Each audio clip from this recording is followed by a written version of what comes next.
Good morning.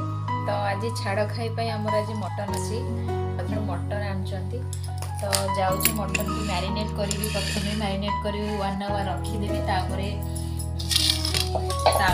रोसे start करी 1 our पर।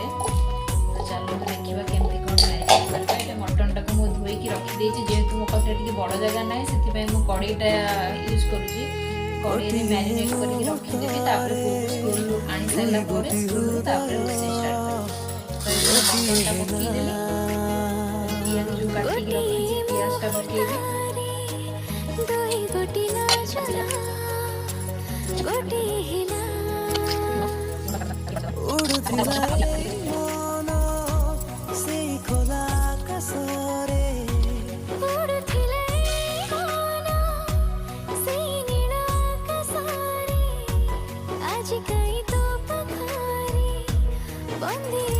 दीर्घ 2-3 घंटार अक्लांत परिश्रम पर मटन थाली भात ये प्रस्तुत हो पारि गोटे पेटरे भोक प्रबल। तो एपटे पुओ मोर बसी खावाई सी आज बहुत भारी खुशी मम्मी मत ट्रे दे खायापी से अलग खाऊँ आईटा मुझे धरिकी बस खायापी।